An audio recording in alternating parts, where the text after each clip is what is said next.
The rise of a prodigy. In the quiet suburbs of West Orange, New Jersey, a young boy dribbled a worn-out basketball on cracked pavement, the steady rhythm echoing into the cold evening. Kyrie Irving was no ordinary child. Even at 6, there was an uncommon stillness in his eyes, like he saw things others couldn't.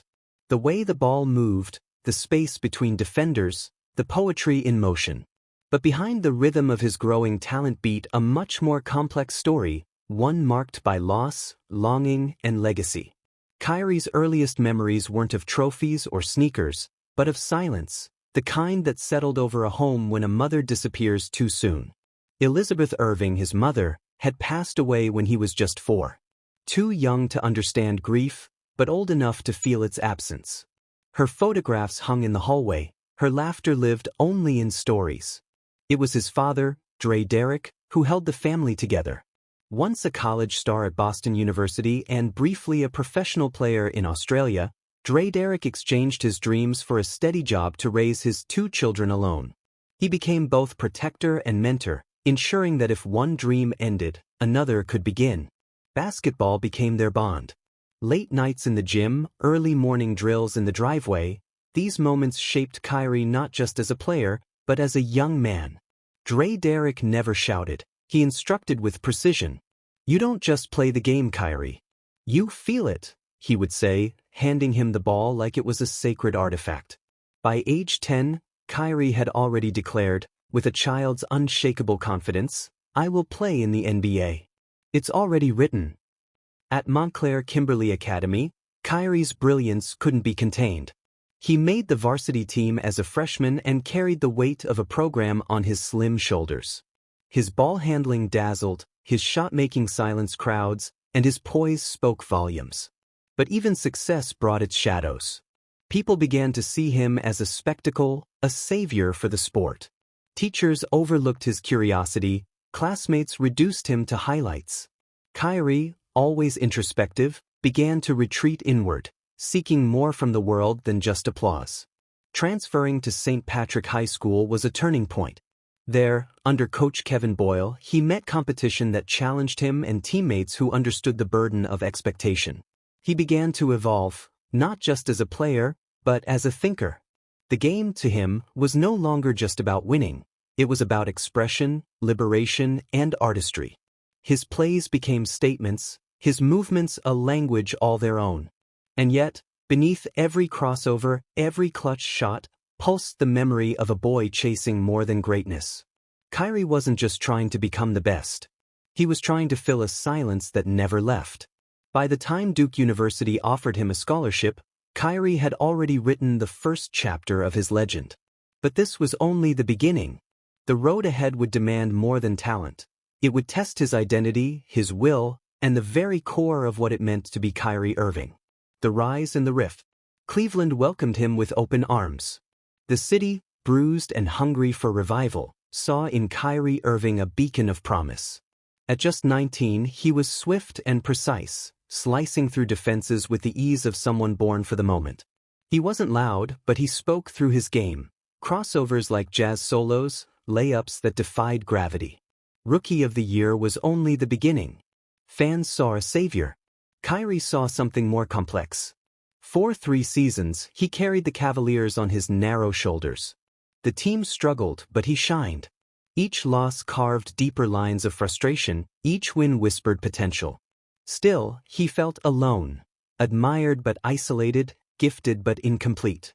He longed for a partner, a catalyst, someone to share the weight of expectation. Then came LeBron James. When the King returned in 2014, the energy in Cleveland shifted overnight. The prodigal son was back, and with him, a blueprint for a championship. For Kyrie, it meant more than just help. It meant sharing a spotlight he had grown used to owning. Suddenly, he was the apprentice again. The media framed LeBron as the leader, the orchestrator, while Kyrie, despite his brilliance, was cast as the second act. Still, they played beautifully together, at times transcendent. The 2016 NBA Finals became their shared masterpiece. Down 3-1 to the Warriors, they roared back with historic ferocity. In Game 7, with the score tied and the weight of a city on their backs, Kyrie stepped into a three-point shot over Steph Curry with 53 seconds remaining. The ball sailed through the air like a whispered prayer. It hit nothing but net. Cleveland erupted. The curse was broken. Glory was theirs. But victory, instead of unifying, deepened the divide. Kyrie's shot sealed the title, but headlines crowned LeBron. On stage, during the trophy ceremony, Kyrie smiled, but something in his eyes had changed. There was joy, yes, but also a flicker of invisibility. He wasn't ungrateful. He was just unresolved. The following season, the chemistry frayed. There were glances not exchanged, words unspoken. Kyrie began to question everything. Was he merely a character in someone else's story? Would his legacy forever be footnoted beneath another man's legend? So he made a decision that stunned the league. He asked to be traded. The announcement rippled through the basketball world like an earthquake. Pundits called him arrogant. Fans felt betrayed. Why leave a dynasty? Why abandon certainty? But for Kyrie, it wasn't about winning or comfort. It was about authorship, control, identity. In private, he confided to a friend, "I want to see who I am without him. I need to find that out for myself." And so he left the shadow of a giant to carve a path of his own. Boston awaited. A new chapter, a new stage. But with it came a question that would haunt the next stretch of his journey. What happens when the search for self costs you everything? The Wanderer's curse. Boston was supposed to be a fresh start, a stage where Kyrie could finally write his own story. The city, steeped in basketball lore, buzzed with expectation. Celtics fans saw a star arriving, a point guard who could lead them back to glory. But beneath the bright lights and roaring crowds, the weight on Kyrie's shoulders grew heavier. From the start, tension simmered. The team's chemistry felt fragile, like glass waiting to shatter. Kyrie's brilliance was undeniable, but so were the cracks in trust. His relentless pursuit of independence clashed with the collective rhythm the Celtics demanded. Frustrations spilled onto the court, missed opportunities, miscommunications, and an uneasy silence in locker rooms that once thrived on camaraderie. Off the hardwood, Kyrie's voice grew louder, not just about basketball, but about causes close to his heart. He challenged norms, questioned narratives, and demanded space for his beliefs. Yet, his activism, powerful as it was, fueled criticism. The media labeled him divisive, the fans grew restless, and the spotlight burned hotter, exposing every flaw, every misstep. The season ended without a championship, without the redemption Kyrie craved. Boston's hopes dimmed, and so did the fragile bond between player and city. Feeling misunderstood and isolated, Kyrie made another bold move, this time to Brooklyn. Joining the Nets was a leap of faith. Surrounded by superstars Kevin Durant and James Harden, Kyrie envisioned a new era of dominance.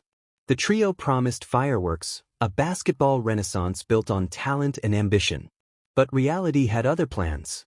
Injuries struck like relentless storms, tearing through the lineup and dampening the Nets' dreams. Off-court controversies, especially Kyrie's stance on the COVID-19 vaccine, deepened divisions. His refusal to conform invited backlash from teammates, the league, and the public alike. Once again, Kyrie stood alone, not by choice, but by circumstance. The narrative twisted, from gifted wizard to rebellious outcast. His critics branded him selfish, reckless. Yet beneath the headlines was a man wrestling with his own reflection, between desire for connection and the need to protect his truth. Kyrie's journey was no longer just about basketball, it was a battle for authenticity in a world unwilling to listen. In quiet moments, he grappled with the loneliness of being misunderstood. The courts grew silent when the crowds left, leaving only echoes of what might have been. His identity, once clear and bold, began to blur: activist, artist, loner, athlete. Each label felt both true and confining. The story's tension reached a breaking point. Was Kyrie's quest for freedom a curse? Or was it the price of genius? As Brooklyn faded from view, a new chapter beckoned, one where silence might offer the redemption words could not. The next step was uncertain, but one truth remained. Kyrie Irving was still searching, not just for victory, but for peace within himself. The silent redemption. Dallas was quiet. Not the city, the bright lights, the bustling streets, but the moment Kyrie Irving stepped onto the court, something shifted. After years of noise, controversy, and fractured relationships, here was a place where silence spoke louder than words. No flashbulbs exploding. No headlines demanding answers. Just basketball. Pure and unfiltered. This was not a triumphant return to glory, nor a dramatic redemption arc painted by the media. It was something subtler, deeper. Kyrie arrived carrying scars, visible and invisible, from battles fought in public arenas far beyond the hardwood. But in Dallas, he sought no grand spotlight.